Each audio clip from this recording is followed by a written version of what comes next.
Turizmi vit pas viti po një rritje në Shqipëri dhe veçanërisht në Shkodër si një prej territoreve që po tërheq vizitorët vendas dhe të huaj. Një grup studentesh nga Belgjika, plot energji dhe kureshtje zgjollën pikërisht Shirokën për të eksploruar natyrën, të manitur nga peizazhi mrekullueshëm që bashkon malin me liçenin, teksa përjetonin këtë eksperiencë të veçantë përmes sporteve ujore si kanotazhi, ata shprehen se vërtet gjenden përballë një realiteti që nuk e prisnin. I think it's a very beautiful city. Mendoj se është një qytet shumë i bukur, shtëpit janë shumë moderne. Desha të vi këtu sepse doja të shihja liçenin dhe nëse jam aq i guximshëm, të notoja në liçen. Është një liçen shumë i bukur dhe unë dua të shoh shumë vende që kanë liçenin dhe malin së bashku. Është shumë këndshëm. Zgjodhëm Shkodrën sepse është një qytet shumë i bukur dhe këtu ka shumë male. Megjithatë uji në liçen duket shumë i ftohtë. Erdhëm sepse jemi student, kemi pushime dhe këtu është shumë mirë. Yes, it's a gift for me.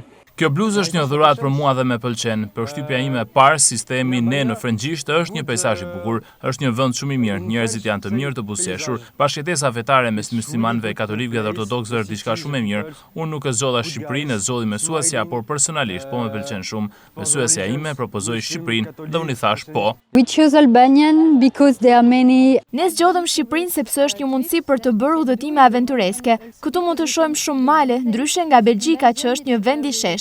Kemi ardhur për të parë malet dhe peizazhet natyrore sepse studentët nuk janë të mësuar me këto pamje dhe tani mund të eksplorojnë natyrën. Prandaj zgjodhëm Shqipërinë sepse është e thjeshtë për të bërë udhëtime të shkurtra dhe nuk është shumë e shtrenjtë për ne. Në Shkodër kemi mbërritur pardje, dje ishim në Alpe, në Thet dhe bëm hiking. Studentëve ju pëlqeu shumë sepse është shumë ndryshe nga vendi ynë. Po ashtu rrugët e qytetit janë shumë të këndshme, ka shumë gjallëri në restorante dhe bare.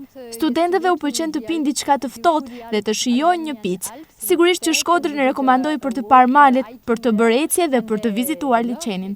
Shkodra po e dëshmon gjithnjë më shumë potencialin e saj turistik, edhe pse ende në fillim të pranverës prania e vazhdueshme e turistëve është një sinjal i qartë se kryeqendra e veriut po shënohet një destinacion të preferuar ndërkombëtar, ku natyra, kultura dhe mikpritja ndërthuren në mënyrë unike.